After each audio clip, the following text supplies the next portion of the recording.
ചെറുപ്പത്തിൽ സ്കൂളിൽ ചേരാൻ ചെല്ലുമ്പോൾ നമ്മൾ കാണുന്ന ഒരു കോളമുണ്ട്. നീ ഹിന്ദുവാണോ, ക്രിസ്ത്യാനിയാണോ, അത് മുസ്ലിമാണോ? അന്നത് വലിയ കാര്യമായിട്ടെടുത്തില്ല. പക്ഷെ ആ ചോദ്യം നമ്മൾ പോലും അറിയാതെ നമ്മളൊരു മതിലിനോട് തങ്ങിയായി.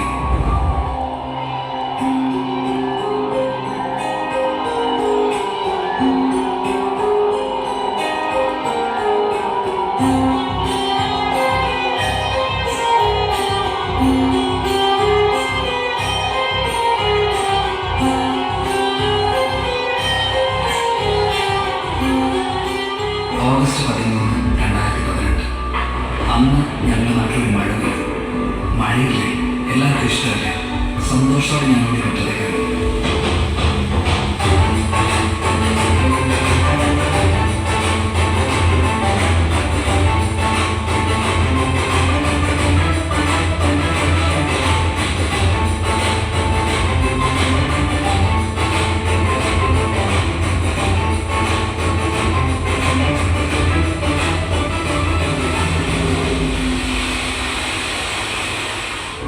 എന്നാൽ മഴയുടെ മട്ടുമാറി മനസ്സിലാക്കി ഞാൻ പേടിച്ചൊരു വീട്ടിലായി.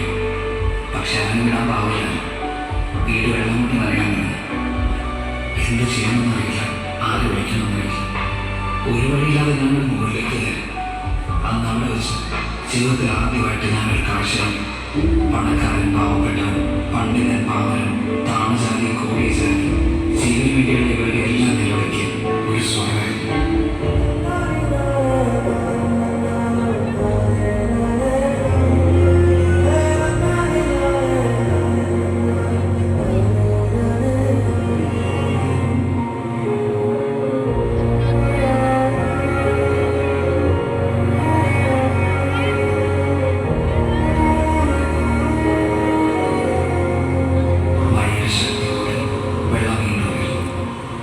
ചുറ്റും നോക്കി രക്ഷിക്കാൻ ആരെയും കണ്ടില്ല.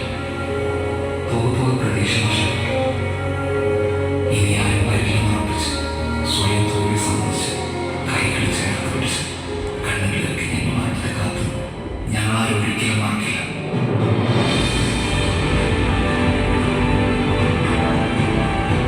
എന്റെ നേരിടുന്ന കൈകളിൽ ക്രിസ്ത്യാനിയുടെ, ഹിന്ദുവിന്റെയും മുസൽമാന്റെയും ഇടതന്റെയും വലതിന്റെയും മറ്റൊരു രാഷ്ട്രീയ പാർട്ടിയുടേതുമില്ല. ജീവിതത്തിലേക്ക് വിളിച്ചേക്കുമ്പോഴാണ് വിളിക്കണമെന്ന് ഞാൻ ചിന്തിച്ചില്ല. പക്ഷെ കൈകളുടെ സ്വന്തം കുടുംബം തോന്നിയിട്ടുണ്ടായി.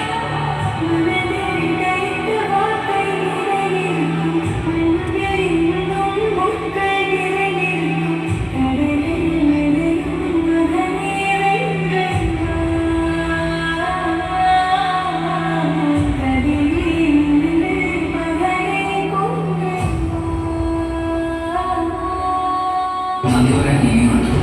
അതിർത്തികൾ കടന്നെത്തിയ സഹായങ്ങളുടെ 5 സ്ക്രീനുകളെ കൺട്രോൾ റൂമുകളാക്കി പുതിയ തലമുറയ്ക്ക് കുഞ്ഞു മുടുക്കൾ പോലെ ഞങ്ങൾക്ക് വേണ്ടി പഠിച്ചു കൊടുങ്ങൾക്ക്, കേരളത്തിന് സ്വന്തം നാവികസേനയെ മത്സ്യത്തൊഴിലാളികൾക്ക്, മുണ്ട് മടക്കിക്കുത്തി മണ്ണിലറി മാതൃകയായ ഞങ്ങളുടെ താരങ്ങൾക്ക്, ഒപ്പം നെഞ്ചു വെച്ചിരുന്ന ജില്ലാ സംസ്ഥാന ഭരണാധികാരികൾക്ക്, പോലീസിന്, പട്ടാളത്തിന്, ഫയർഫോഴ്സിന്റെ KSB-ക്ക്, മീഡിയയ്ക്ക്, പിന്നെ ഒറ്റക്കെട്ടായി ദുരിതത്തെ നേരിട്ട കേരളത്തിലെ 3.5 കോടി ജനങ്ങൾക്ക് നന്ദിയുണ്ട്.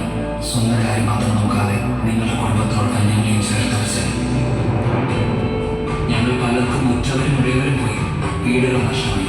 പക്ഷെ ഞങ്ങൾക്ക് അറിയില്ല, കാരണം ഞങ്ങൾക്ക് ചുറ്റും മതിലില്ല. എല്ലാം ഒന്നിൽ നിന്ന് തുടങ്ങണമെന്ന് ഞങ്ങൾക്ക് നല്ല ബോധ്യമുണ്ട്. അത് ഞങ്ങൾ ചെയ്യുക തന്നെ ചെയ്യും. പക്ഷെ മറന്നു പണിയാൻ ഇനി ഞങ്ങൾ സമ്മതിക്കും.